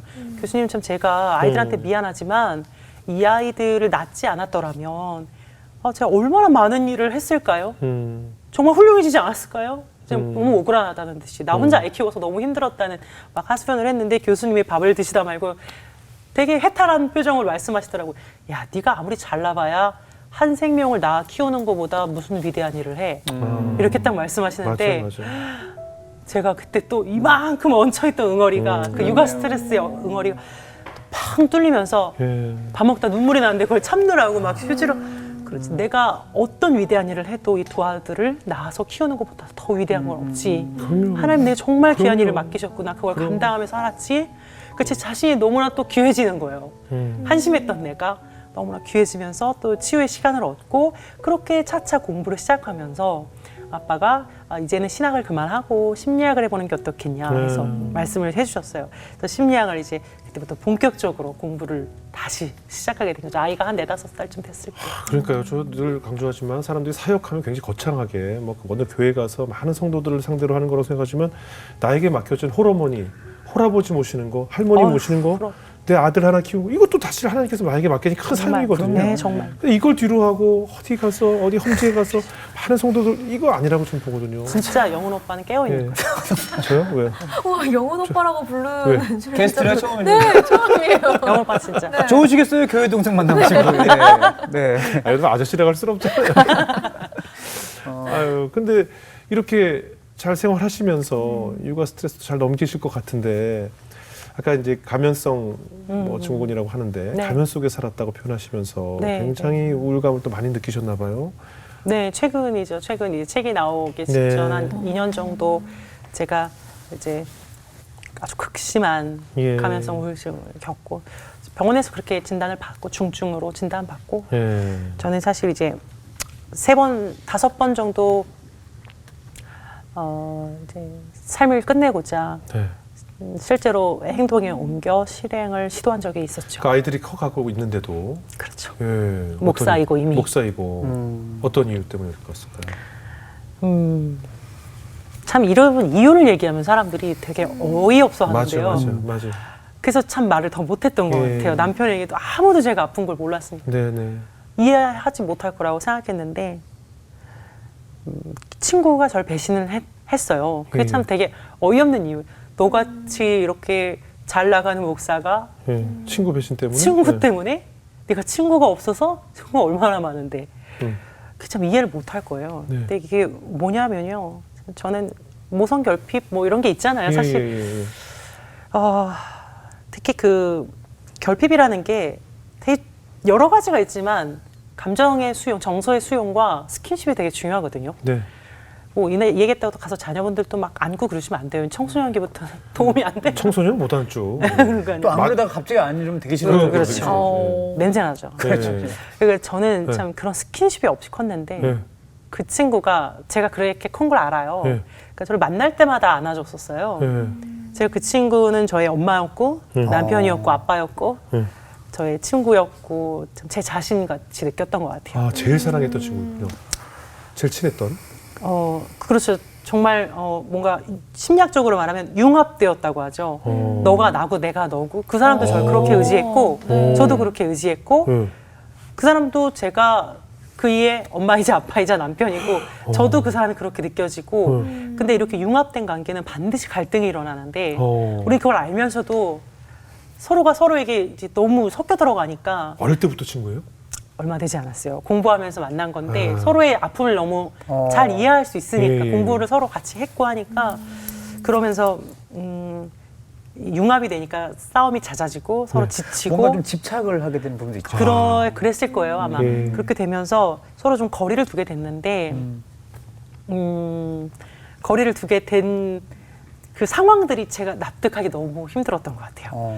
저는 좀 이해할 수 없는 방식이었던 것 같아요. 네. 한 번은 참 저한테 기다려달라 자기 마음을 정리할 때까지 예. 기다려달라 했는데 전 기다렸는데 뭐 몇 달이 지나고 기다려달라 시간이 지나도 계속 연락이 닿지 않고 아예 뭐 카톡이고 전화고 문자고 다 차단돼 있었거든요. 네. 나한테 이렇게까지 할 건가? 날 그렇게 좋아했던 사람이 이해가 너무 안 되는 거예요. 저는 네. 대화라고 풀고 싶은데 이 사람은 그냥 회피하는 사람이니까 네. 전 되게 적극적인 사람이고 그러니까 이게 피가 말라간다고 해야 될까요? 네. 한 번은 참 그 친구의 집에 찾아갔는데 대화를 하고 싶어서 만나주지 않고 차단돼 있으니까 그 집에 분명히 있는 걸 제가 알고 있는데 없는 척 하더라고요. 그래서 나갈 때까지 앞에서 기다리면 한 번은 만나겠지 싶어서 기다려봤거든요. 근데 웬 모르는 번호한테 전화가 와서 받아보니까 그 친구의 남편인 거예요. 예. 그 친구가 남편한테 전화를 해서 저를 내쫓아달라 한 거죠. 예. 자기가 전화하는 것도 아니고 너무 저는 비인간적이었고 그게 너무 괴기했거든요. 예. 나한테 이렇게까지 한다는 게 그 남편이 전화를 해서 제 아내가 지금 무서워하고 있으니까 돌아가 주시죠. 이렇게 얘기하는데 제가 너무 정신적인 충격을 받아서 네. 이제 와서 나를 정신병자 스토커 취급을 한다고? 네. 그래서 제가 과호흡이 오면서 숨을 쉬지 못할 정도로 너무 충격을 받았어요. 날 이렇게 하루아침에 배신한다는 게. 그래서 제가 그때 정말 엑셀을 밟고 박아버리고 싶은 충동에 견딜 수가 없었죠. 그렇게 충동이 들 때마다 저를 지도해 주신 교수님이나 상담해 주신 선생님들, 전문가에게 도움을 청해서 그 순간을 참아냈던 것 같아요. 제 안에는 그걸 참아낼 수 있는 힘이 전혀 남아있지 않았고, 그러니까 사실 뭐 기독교인들에게 죽으면 뭐 스스로 삶을 마감하면은 지옥에 갑니다, 이런 말이 하나도 필요하지 않은 거예요. 몰라서 그러는 게 아니라 그렇죠. 병이잖아요. 그걸 그렇죠. 충동을 제어할 수 없는 병에 걸린 거잖아요. 그러니까 저는 그 너무 잘 알기 때문에 그런 말 하지 않고, 제 자신도 너무 잘 알지만 어떻게 할 수 없는 거예요. 그러니까 도움을 청하는 수밖에 없죠. 네. 그렇게 해서 고비를 넘기면서 보내왔죠. 그게 저를 병들게 한 데 아주 큰 촉발 요인이 되었었죠. 아니 근데 그게 감염성 우울증이라고 표현하기에는 일단 친구 때문에 상처받은 거잖아요. 그렇죠. 근데 본인이 이제 아닌 척하고 살았을 때 이제 감염성 우울증인데. 네네. 예. 그게 감염성이 붙는 건 예. 우울한 게 다른 사람에게 티가 나지 않고 네네. 계속해서 기능을, 그러니까 감염성 우울증을 다른 말로 고기능성 우울이라고 해요. 고기능성. 네. 기능을 다 하는 거예요. 네. 일도 다 하고 활기차고 성과도 좋고 다 하는데 속이 완전 고갈되어 있을 때 그것을 이제 감염성 우울이라고, 마스크를 쓴 우울증이라고 하는 거죠. 근데 사실은 이 친구랑 상관없이 어쩌면 우울증은 예견되어 있을지도 몰라요. 저는 그만큼 고갈되어 있었고, 사실 결핍이 있는 사람은 계속 어딘가에 중독되어 살아갈 확률이 높은데 저는 이제껏 그게 일중독이었었을 거예요. 네네. 그러다가 저를 완전히 받아주는 사람을 만나니까 내 가면을 벗고 드디어 내 본연의 모습 그대로를 수용해준다? 이 사람 만나니까 속에 쌓여있던 그 모든 게 그대로 표출이 됐던 것 같아요. 그러면서 이제 시작된 거죠. 나의 진짜 우울함이, 감춰졌던 우울함이 나타나기 시작했던 것 같아요. 아니 좀 이해가 안 되는 것이 사실 그 내용을 이렇게 약간 잘못 들으면 네. 처녀 총각일 때 내 이성, 내 애인이 네, 나 안 네. 만나주고 마음이 돌변해서 뭐 그런 상황일 얘기 같이 들리는데 그럴 수 있죠. 이게 무슨 원인이길래 그렇게 의지했다가 그 동성 친구가 나랑 이렇게 던졌다고 해서 맞아요. 내 남편이나 내 그 두 아이, 내가 어떻게 키운 그 두 아이가 눈에 보이지도 않잖아요. 맞아요. 네. 내 삶을 포기할 정도로. 네. 그러니까 그게 좀 그러니까 그 원인이 뭘까? 마치 이런 거예요. 한 2-3살짜리 아이가 예. 나만을 바라봐주던 그 엄마를 어느 날 잃어버렸을 때 그런 네. 심정 같은 거죠. 예, 예. 기다려 엄마가 돌아올게 하고서 오지 않는 거예요. 피하고 나 너 이제 무서워 저리 가. 이렇게 된 거예요. 그러니까 제 안에 성장하지 않았던 그 아기가 있는 거죠. 계속 네. 있었군요. 근데 그거를 모른 척하고 계속 억압하고 부인하면서 그러니까 그 감염성이죠. 네네. 되게 잘 지내는 것처럼 네. 고기능성으로 네. 지낸 건데 진짜 엄마 같은 사람을 만나니까 그 아기가 나와버리면서 이 사람이 이제 날 떠나? 그게 제 자신을 잃어버리는 거고 2-3살짜리 아이에게 보호자를 잃어버리는 것 같은 그 굉장한 정체성의 혼란과 그런 어떤 근간이 흔들려버리는 그런 일이 된 건데 어떻게 보면 심리학적으로 볼 때 이거를 관계 중독이라고 볼 수 있을 것 같아요. 예, 중독. 그렇죠, 그렇죠. 관계 중독이 뭐 DSM-5라고 하는 정신질환 분류표에 나오는 따로 측정된 질병은 아니지만 심리학적으로 쓸 수 있는데 일상생활이 안 되고, 그러니까 중독이라는 건 병적인 거잖아요. 예. 일상생활, 직업생활에 어려움이 있고, 그리고 이제 이렇게 질병으로 나아가는 거죠. 그야말로 질병적인 수준으로 나아가는 거죠. 근데 우리가 말씀하신 것처럼 헤어진 연인하고 힘들어서 실연의 아픔으로 그렇게 한 것도 다 관계 중독인가 이렇게 헷갈리실 수도 있겠지만 분명 차이가 있는 게, 일단 진단이라고 하는 거, 질병이라고 하는 거는 개인의 고통을 호소하는 거에 따라서 이제 판단이 달라지겠지만 내가 너무너무 죽을 정도로 힘들다라고 하면 좀 유심히 봐야 되겠죠. 그리고 중독이라는 건 하루아침에 생기는 게 아니라 일전에 분명 다른 중독이 있었을 거예요. 다른 사람이든 일이든 뭐 술이든 게임이든 어떤 취미생활이든 분명히 자기가 미쳐서 몰입되어 꽂혀 살던 뭔가가 있었을 거예요. 거기 중독된 거죠. 보통은 모르고 사는 거예요. 그러다가 저는 그 친구를 만났을 때 그 일중독이 그 관계 중독으로 갈아탄 거예요. 그러니까 누가 들으면 이 무슨 그런 게 있어 하겠지만 저는 내내 중독을 갖고 살던 사람이기 때문에 그 대상이 사람으로 바뀌었을 때 그래서 이단에 빠질 수 있겠네요. 지금 우리 방송 전에 맞아. 사실 이단에 대해서 얘기를 많이 했는데 왜 저런 노인네 저 말도 안 되는 저런 사람한테 빠져서 막 나치 사진 찍고 왜 저런 짓을 하지 도저히 이해가 맞아요. 안 되는데 지금 말씀하신 거 맞아요. 보니까 맞아요. 내가 어딘가에 중독돼 있던 대상이 글로 바뀐 거라서 빠질 수가 있겠네요. 맞아요. 그래서 사실 이단에 빠진 사람들도 알고 보면 되게 애정에 대한 결핍이 되게 결핍이 많아서 있다고 이단들이 사랑해주면서 그 사람을 꼬시는 거잖아요. 그냥 예, 꼬시는 게 아니라 예, 예. 거기에 블랙홀처럼 쭉 빠져. 만약에 저도 그 친구가 예. 어디 다른 이단이었는데 저를 꼬셨다면 넘어갔을 거 아니에요. 아이 설마요. 아니 근데 왜냐면 이렇게 말씀을 들어보니까 유일한 피난처가 그때는 하나님도 아니고 그 맞아요. 친구였던 것 같아요. 네. 아 근데 저는 그죠? 그런 경우를 많이 봤거든요. 그러니까 네. 사실 최근에도 연예계에서 이렇게 자살한 그 친구들도 보면 실제로 그런 관계 중독에 의해서 맞아요. 세상에 알려지지 네. 않았지만, 근데 대체로 이성 친구 음. 그리고 혼자인 경우 나에게 아무도 없다라고 그러니까 유일하게 믿었던 사람이 사라지는 순간 그 공포감이 생기면서 이제 그런 경우 봤어도 네. 아니 이렇게 다들 이렇게 그러니까 결국 제가 느낀 거는 이게 나이를 떠나서 네. 또 이 성별을 떠나서 맞아요. 네. 내가 의지한다는 것이 네.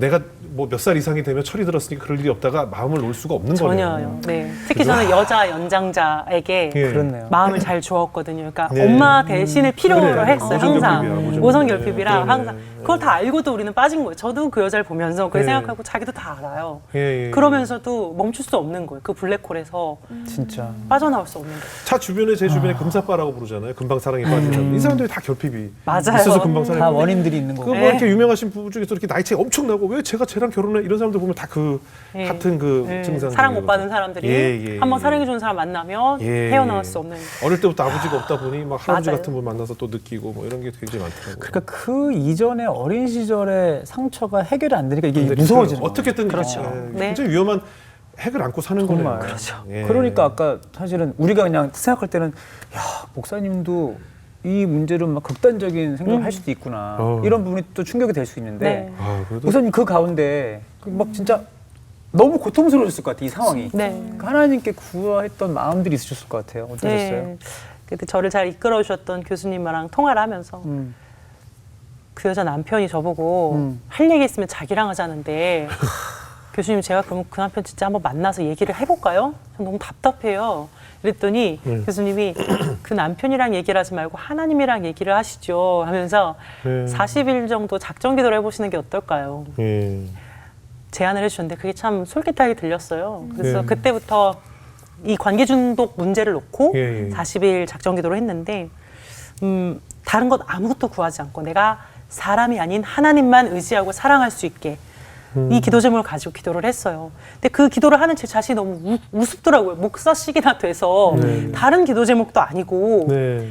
당연히 하나님만 사랑하고 의지해야 될 사람이 하나님만 사랑하고 의지하게 40일 작정 기도를 한다는 게 어디 가서 창피해서 말도 못하겠고 예. 참 그렇더라고요 그게. 근데 그걸 날마다 처절하게 기도했거든요. 하나님 제가 우상숭배 한 겁니다. 하나님보다 더 의지했죠. 그렇죠, 그렇죠. 정말 저를 용서해 주세요. 그런데 저를 죄인으로만 보지 마시고 저를 환자로 봐주세요. 네. 저는 우울증의 관계 중독 환자입니다. 제가 그러고 싶어서 그랬겠어요. 치료가 안 되는데 하나님이 아니면 저 고칠 수가 없는데 저보고 어쩌라는 말입니까 하면서 매일매일 엄청 울면서 처절하게 그렇게 기도를 하며 하루 숨을 쉬고 또 하며 하루 숨을 쉬고 그렇게 하루하루 겨우 숨통을 트이면서 네. 살았는데 그렇게 지내는 동안 하나님께서 성경을 통해 주신 말씀이 사람을 의지하지 마라. 도울림이 없는 인생을 의지하지 마라. 네. 네가 친구를 의지하면 내가 그를 데려갈 것이다. 이런 되게 디테일하게 이런 말씀들을 계속 성경을 통해 주셨거든요. 그래서 제가 계속 그렇게 하나님께 이 문제를 놓고 기도하면서 40일이 다 되었을 즈음에 이런 생각이 들더라고요. 하나님, 아담이 선악과 먹고 에덴에서 쫓겨났는데 만약에 하나님이 그 즉시 다시 에덴으로 복귀시켜 주시면 아담이 다시는 선악과를 안 쳐다봤을까요? 제 생각에는 아니거든요. 오자마자 바로 쳐다볼 겁니다. 네. 삼손이 들릴라의 유혹에 넘어가 두 눈 뽑히고 재롱 떨었는데 하나님이 이거 다 취소하고 다시 돌아와서 모든 걸 복귀시켰다면 삼손이 들릴라를 절대 안 쳐다봤을까요? 제 생각에는 아닙니다. 또 넘어갈 겁니다. 사람은 그냥 그거밖에 안 되는 겁니다.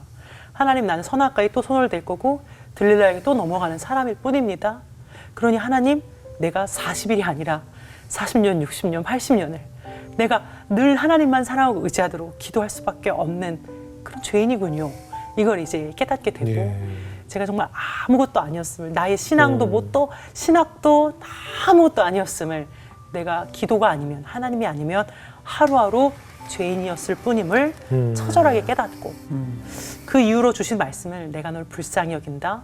내가 새하늘과 새 땅을 창조하고 너를 회복시켜 줄 것이고 새 길을 열어줄 것이다. 이런 회복의 말씀들로 쭉 바꿔주시면 제가 이제 성경을 읽는데 막 진짜 부정마냥 탁 펴서 읽는 게 아니라 순차적으로 읽거든요. 근데 정말 희한하게 기간을 따라서 그런 말씀만 계속 또 나오더라고요. 그래서 그렇게 많이 회복이 되었죠, 제가. 그러니까요. 이게 뭐 세상에 우리가 뭐 어딘가에 중독이 되고 갈급함을 찾게 되고 갈증을 느끼. 제 주변에도 어떻게 매일 만나서 매일 술 먹고 매일 어울리는 형들 친구들이 있거든요. 근데 매일 만나요. 골프 치고 만나고 술 먹고 만나고 뭐 하고 만나고 근데 그 주변 아내들이 매일 그렇게 기도하는데도 그게 안 된다고 저한테 하소연하는 분들이 있거든요. 근데 보니까 그것도 관계 중독이네요. 아 그럴 것 같아. 만약에 그분들이 네, 그렇잖아요. 등 돌리면은 엄청 상실할 것 같아요. 그렇죠. 그러면 네. 계속 씻고 다니겠죠. 그렇게 가. 뭔가에 중독돼. 그러니까. 그렇죠. 알코올 중독일 수도 있고요. 예, 같이 그럴 수 있는데 결국은 하나님을 의지할 수밖에 없겠다라는 생각이 그렇죠. 드네요. 그리고 기도해도 완전히 돌아서지지는 않았더라. 예. 평생 그냥 그렇게 기도하는 거더라. 근데 목사님 모정결핍이었으니까 다행이지 부정결핍이었어요. 어휴, 결혼 안 했겠죠. 저쪽 아유 그러면 갑자기 사랑과 전쟁이 또 그렇지 되는 거지. 큰일 뻔했지. 오징어 다리 치고 살아야 되니까 한 남편 안 만났겠죠. 또 우리 팬들 다 받아주셔. 아주. 그러니까요. 진짜 상담하셔가지고 많이 참는 거예요. 저는 굉장히 경박스럽습니다. 아니 저는 가면 우울증 하니까 궁금한 게 예. 사람은 누구나 가면을 다 쓰고 산다고 그렇죠, 생각하거든요. 그렇죠. 밖에서 아는 나와 나 네, 혼자만 아는 내가 있잖아요. 근데 그 가면 우울증이라고 하는 거는 어떤 특별한 증상이 있는 아, 건가요? 그래요? 그렇죠. 누구나 페르소나라고 하죠. 페르소나, 가면 예. 필요하고 없으면 안 됩니다. 창피한 줄 알아야지 네. 수치를 가리고 사니까요.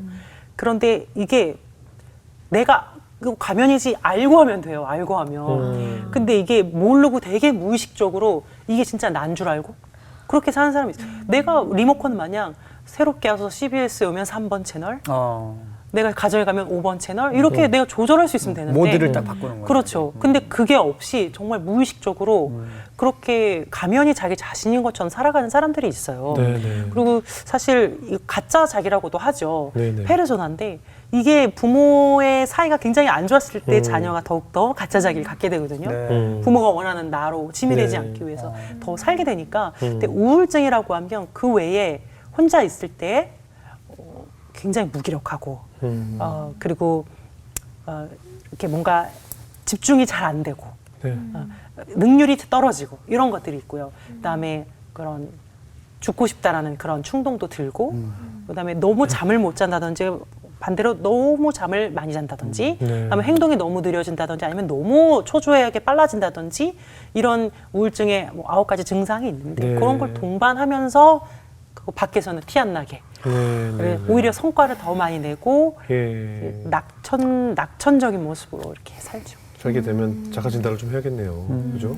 근데 사실 저도 이렇게 출연한 분들에게 항상 마음속에 결핍이나 빈 공간을 성령으로 채워야 된다라고 말은 하는데 사실 우리가 알고는 있는데 이게 채워지지가 않거든요. 솔직히는 라면이 몸에 몸에 콜라가 안 좋다는 거 아는데 먹어야죠. 이게 더 맛있거든요. 그래요. 유기농들이 다 맛이 땡기잖아요. 없잖아요. 예. 그러니까 성령으로 채워야 되는데 이게 쉽게 되어지질 않아요. 일단 이게 더 좋으니까. 그렇죠. 짜고 매운 게 더 좋으니까. 네. 어떻게 해야 되죠? 이거 어떻게 하나님으로 좀 채울 수 있을까요? 그러니까 저는 참 이 결핍이라는 게 예. 하나의 장치라고 생각했어요. 아. 하나님께 나아가는 장치. 예. 그렇잖아요. 우리가 죄인으로 살다가 예. 예수 믿고 의인 됐다는 게 머리끝부터 발끝까지 나의 행실이 의로워졌다는 게 아니잖아요. 네. 그냥 이신칭의잖아요. 의롭다 칭함을 받은 것뿐이지 네. 내가 진짜 의롭냐고요. 예. 우리는 걸레 조각 같거든요. 네네. 그것처럼 나 결핍 있고 상처 있어. 근데 예수 믿고 성령 충만 받아서 그거 싹 없어져? 예. 그렇지 않거든요. 그냥 있는 거예요. 그래요. 근데 그걸 가지고 아프니까 문제가 있으니까 계속 주님을 찾게 되고 낮아지게 되고 주님 의지하게 되고 이게 하나의 장치로 생각해야 될 것 같아요. 근데 저는 평생에 정말 충만함을 한 번은 느껴보고 싶다 이렇게 생각하거든요. 네네. 하나님 난 충만하십시오 하는 나 안 충만해. 한 번은 채워줘 보고 싶어요. 이 텅 빈 마음이. 그런다 이게 비어져 있으니까 늘 주님 강구하게 되잖아요. 그래요. 그러니까 이게 하나의 결핍은 장치이지 우리가 부끄러워할 것도 아니고 그렇게 생각하면 죽는 날까지 못 채우겠죠. 상관없다고 생각해요. 우리 홍민기 목사님 출연하셔서 여호와는 나의 목자시니 내게 부족함이 없. 계속 부족하잖아요. 매일 부족해. 그렇잖아요. 채워도. 그렇지 않아요? 현대인들이 다 부족한데 늘 목자신데 부족함이 없다고 성경은 읽지만 부족해 하거든요, 사실은. 맞아요. 네. 그 채워진 것 같은 느낌이 간혹 엄청 성령 집회에서 은혜를 충만하게 받으면 잠깐 느낄 수는 네, 있어. 잠깐 있다가.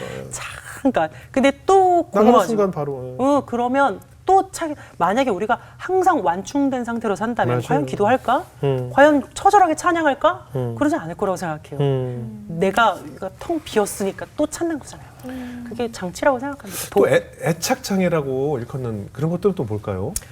애정 결핍이라고들 이야기하는데 사실 네네. 이제 애정 결핍은 심리학적 학술적 용어는 아니고 애착 장애라고 하죠. 예. 보통 7살 때까지 성격이 다 만들어진다 이런 얘기가 있잖아요. 예. 아마 되게 일리가 있는 말이게요. 네네. 특히 돌 전에 1년, 예. 생후 1년 동안 예. 거의 이제 애착이 다 아주 중요한 부분이 다 만들어지고요. 예. 그 이후 7세까지 주 양육자와의 관계를 통해서 성격이 거의 다 형성되고 정해지지. 평생 가는 거죠. 부모와의 관계를 그대로 재현하면서 살거든요. 가족, 부부 사이나 뭐 회사 생활 다. 근데 이제 그 어렸을 때 우리 부모는 사실 그냥 목사로서 사모로서의 정체성이 이따만 했다면 부모로서는 사실 굉장히 작았던 거예요. 저는 우리 큰언니가 5살일 때 제가 1살이었으니까 우리 큰언니 손에 거의 컸다고 봐야 될 것 같아요. 5살 때부터 제 기저귀를 갈았어요. 그러니까 저는 언니들이 정말 제 부모 같았고 제 정서적인 수용을 해주는 사람들이었고 부모님은 거의 저와 함께하지 못했던 그런 기억이 없어요. 언니들도 결핍이 있었을 것 그럼 같아요. 언니들도 그렇죠. 있겠다. 언니들도 그렇죠. 언니들도 있지. 근데 제가 제일 이상한 것 같아요. 그 중에서 왠지 모르겠는데 제가 제 성격이 제일 이상한 것 같은데 근데 그렇게 좀 특히 스킨십이 없을 때 애착 장애가 많이 발생하게 되는데 전 진짜 스킨십이 없고 엄마랑 나란히 걸어본 기억도 전혀 없고 항상 엄마는 걸음이 빠르고 늘 바쁘니까 전 뒤에서 쫓아가기 바쁘고 제가 유일하게 기억했던 스킨십이 12살 때 엄마가 안 걸려가지고 항암 받고 이제 죽음을 준비하려고 시한부 판정 받고 집에 마지막으로 왔을 때였나 그랬어요. 근데 지금 살아 계셨지만 그때 이제 마지막으로 왔을 때 말씀도 아예 못 하셔가지고 아빠가 저를 대신 불러줘서 갔더니 엄마가 이렇게 손을 내밀더라고요. 근데 엄마 모습이 아주 새카만 해골처럼 뼈만 앙상하게 남은 거예요. 불도 안 켜더라고요. 일부러 불 안 켠 것 같아요. 근데 진짜 시체가 누워있는 것 같았거든요. 너무 충격적이었는데 제 손을 이렇게 잡자고 손을 내미시더라고요. 그때 엄마 손을 잡았어요. 그게 제가 기억하는 처음 엄마 살까지 닿았던. 물론 아기 때 뭐 수유하고 하니까 당연히 스킨십이 있었겠지만 기억이 없으니까. 제가 기억하는 스킨십은 유일하게 처음이자 마지막에 엄마 죽는다고 시한부 판정 받아서 제 손 한번 잡은 거. 시체가 돼가지고 돌아와서. 그때 엄마 이제 죽음을 다 준비했으니까 가전제품 다 새로 바꾸고 니네끼리 살아야 되니까. 꼭 우리 교회에서 사역했던 전사 중에 우리 애들이 좋아하는 전사 땡땡땡 씨 그 사람이랑 재혼해라 이렇게 유언도 남겼어요. 목사님한테? 아버님한테? 그 여자랑 결혼해라. 어머님이? 근데 그 어머님 다시 살아나신 거예요? 네. 그래서 여보 어떻게 살아났지만 재혼하면 안 될까? 나 얘기는 미리 다 해놨는데 거의 뭐 할 줄 알고 얘기를. 그러니까 되게 귀여워. 기적적으로 산 거. 그러니까 이제까지 대한민국에서 이 사람을 살린 이래가 없는 그런 암이었는데 마루타로 그 의사가 약을 개발하면서 이걸 실험 삼아 한번 써봤을 때 당신이 효능이 있었던 사는지 실험을 해보자 해서 근데 산 거예요. 어떤 암이었어요? 어디? 위암인데 위암 위암인데? 중에서도 좀 특별한 특수한 암이었었거든요. 그러고 나서 이제 아버님 좋단 말한데. 그 전사님이 안 받으셨을 거예요. 그렇지 물론. 아니 목사님이니까 저희가 또 이런 얘기를 하네요 또 이렇게. 네, 그래서 그때 이제 참 손잡은 게 처음이자 마지막이었을 만큼 정말 그 어떤 스킨십이 없고 수용적이지 않은 아주 차갑고 무서운 엄마였거든요. 네. 그러니까 당연히 애착 장애가 생기잖아요. 그러니까 애착 장애가 생긴 사람이 이제 심리학에서는 3가지 양상으로 나타난다 하는데 제게 그게 다 있었던 것 같아요. 첫 번째가 우리가 흔히 말하는 나르시시스트라고 하는 그 자기애성 성격, 그냥 좀 과대한 자기를 가진 사람. 아. 근데 이 과대한 자기를 가진 사람은 이렇게 친구로부터 배신당했을 때 이걸 못 견디는 거예요. 난 사랑 받아야 되잖아. 내가 누군데? 나 성공해야 되잖아. 실패하면 안 되지. 그러니까 자기의 실패도 받아들일 수 없고 거절되는 것도 받아들일 수 없어요. 그러니까 거절되고 실패할 때마다 아주 크게 병들고 좌절하는 케이스인 거죠. 이게 과대한 자기거든요. 그러니까 이 사람은 뭐 병적으로 아마 자기애성이라면 고집도 굉장히 강할 거고 공감 능력이 떨어지고 대화가 안 되고 자기가 다 옳고 타인의 독특함이나 개별성을 인정해 주지 않아요. 그리고 공감 능력이 없는 게 가장 큰 특징이고, 그리고 두 번째 양상은 취약성 자기애라고 해서 못난 자아형이죠. 반대로 난 너무 부족해, 난 너무 못났어, 칭찬 못 받아들이고 일부러 막 실패하고 막 앓는 소리 하고 막 이래요. 나 어디 아파 막 이러고. 그 제 초등학생 때까지는 이렇게 살은 거예요. 네. 막 되게 일부러 못하고 바보짓 하고 자 깎아내리면서 웃기려고 하고 달리기 시작하면 일부러 꼴등하고 그게 너무 편한 거예요, 제가. 그러다가 이제 20살 넘어서부터는 전도사라고 대접받고 하는 사역마다 다 너무 잘 되고 이러니까 사실 하나님께서 개척교회 목사 딸로 고생 많았다고 복 주신 건데도 저는 참 제가 잘나서 잘한 줄 알고 이만해져가지고는요 막 그렇게 과대한 자기로 또 살고, 그러니까 이게 취약성과 과대성이요 서로 완전히 반대되는 사람인 것 같지만 동전의 양면처럼 한 사람 안에 나타나고 취약했다, 과대했다 이걸 반복하거든요, 사실은. 예. 근데 그러니까 취약해져 있을 때가 보통 우울증이고 이때 치료 받으면 되는 거예요. 제가 그런 케이스고 네. 또 하나 마지막 양상이 중독이에요. 그렇죠. 어딘가에는 빠져 살아야 돼. 그렇죠. 자기 혼자 서 있지 못하는 거예요. 어딘가 뿌리를 기대어 내 부모 역할을 할 내 어떤 근간이 될 무언가를 계속 찾는 거죠. 근데 그게 나 일중독이었다가 뭐 알코올이었다가 그게 뭐 여자였다가 어느 날은 뭐 포르노였다가 어느 날 도박이었다가 계속 바뀔 뿐이지 치료가 안 돼요. 그걸 채워줄 그걸 계속 찾는 거죠. 이런 양상들로 나타나게 됩니다. 그러네요. 저 아는 연예계 후배 중에 그 어릴 때 굉장히 어렵게 자라서 장난감을 못 갖고 자랐대요.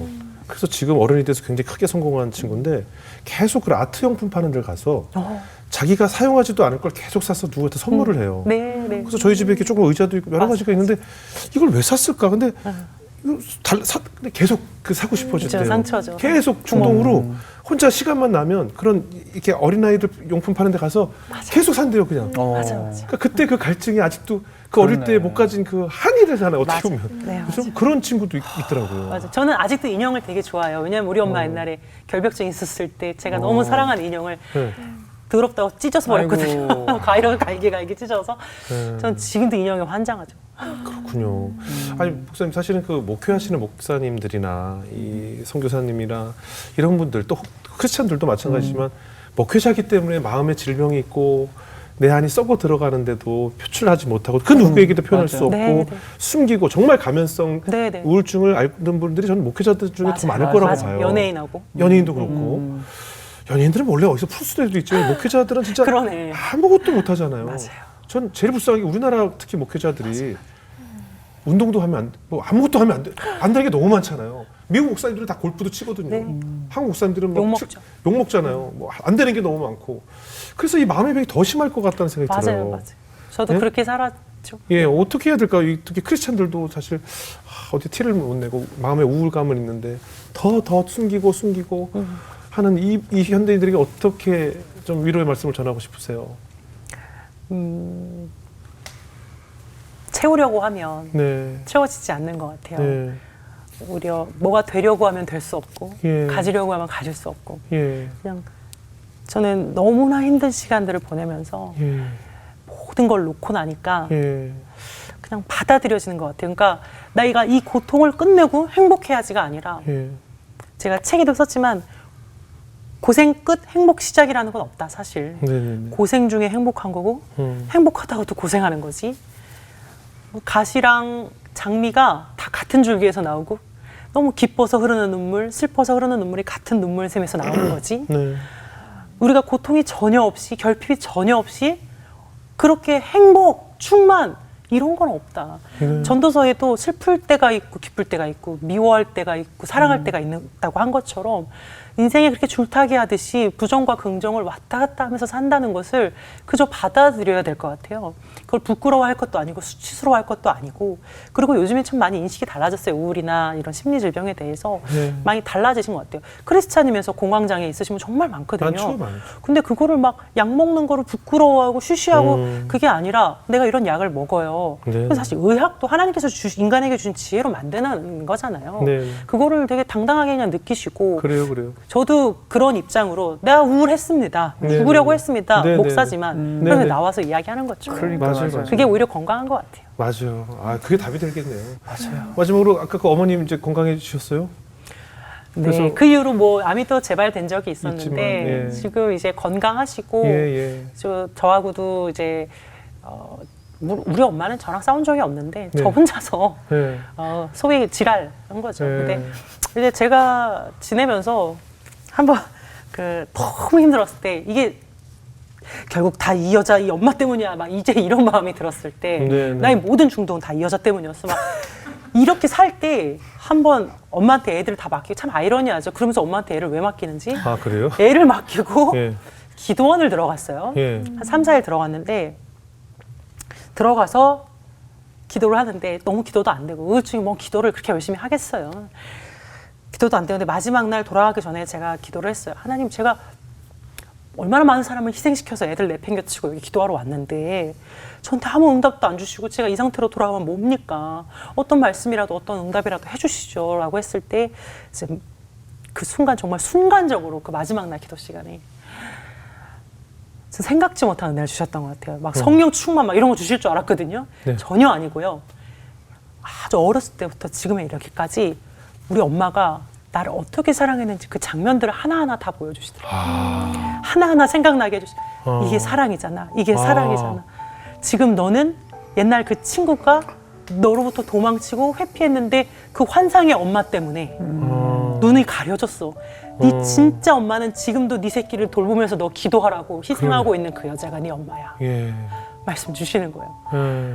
너한테 너무 궁금하지만 전화 한 통 하지 않고 네 아이를 돌보면서 너 기도하라고 그렇지. 지금 육아해주고 있는 사람이 네 엄마야. 그렇지. 그 여자가 한순간도 빠짐없이 널 사랑했어. 이걸 딱 알려주시는데 제 마음이 너무 편해지면서 예.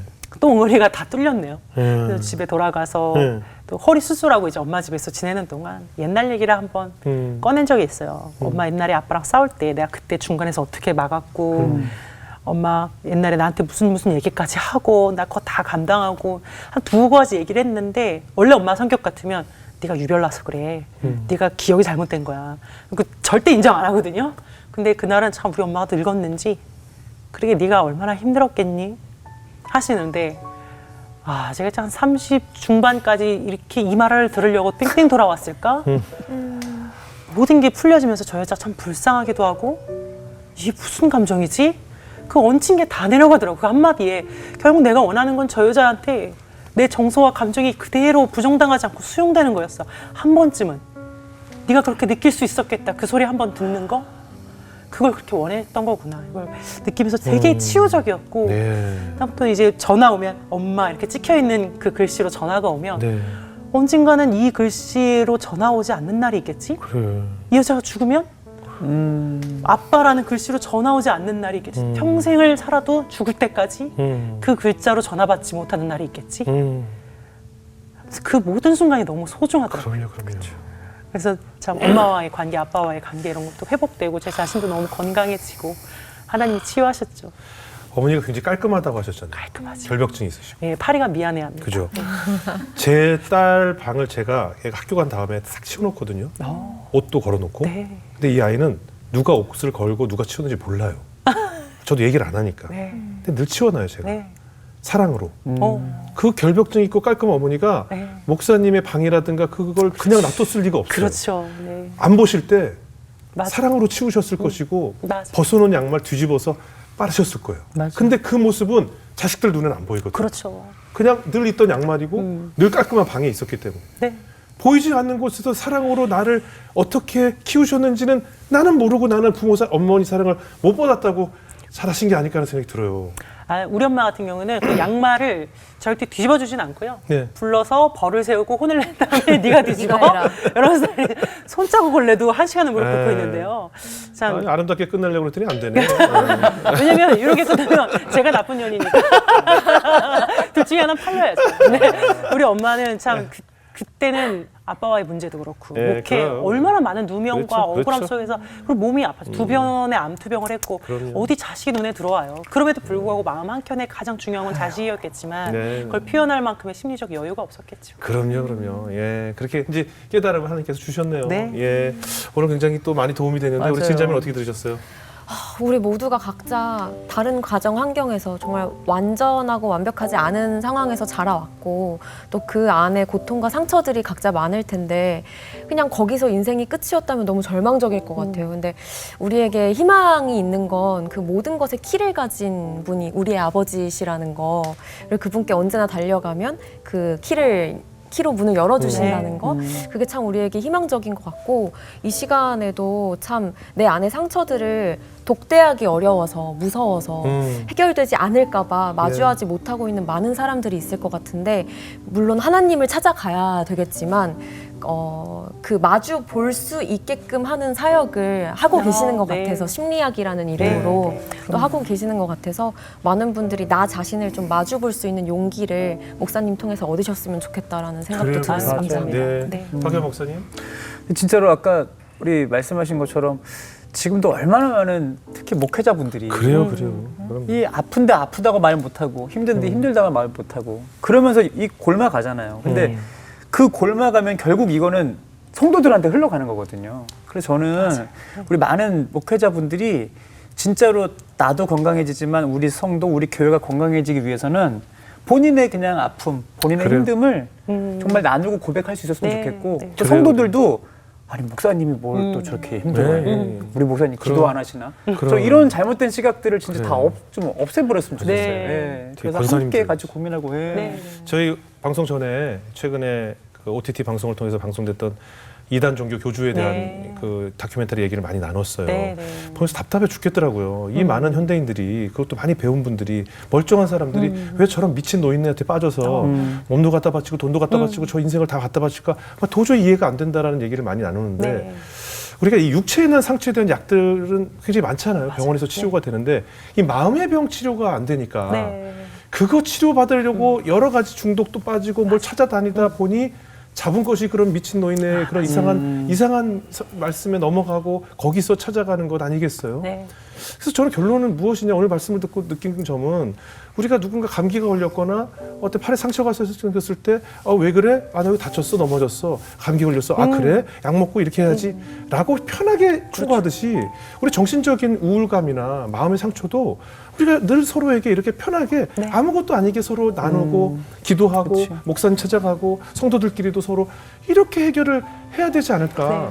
그렇지 않으면 또 저런 데 끌려가가지고 말도 안 되는 데에 내 정신을 팔는 사건이 벌어지지 않을까 하는 생각이 듭니다. 네. 그래서 우리가 정말 또 누군가 약점을 들었을 때 저 집사 저렇대 이렇게 이거 하지 말고 이렇게 편하게 나누면서 목사님들 그 마음의 질병들 내려놓으시고 그래야 목사님들이 일단 이게 없으셔야 저희도 편하게 기댈 수 있지 않겠어요? 맞아요. 네, 오늘 목사님께서 그래서 이 정신 심리도 공부하셔서 앞으로 그런 사역해 주시고 네. 또 많은 이들 마음의 병을 좀 의지하고 기댈 수 있는 사역을 기대하도록 하겠습니다. 네, 고맙습니다. 네, 오늘 귀한 간증 나누셔서 고맙습니다. 감사합니다. 감사합니다. 목사님. 고맙습니다.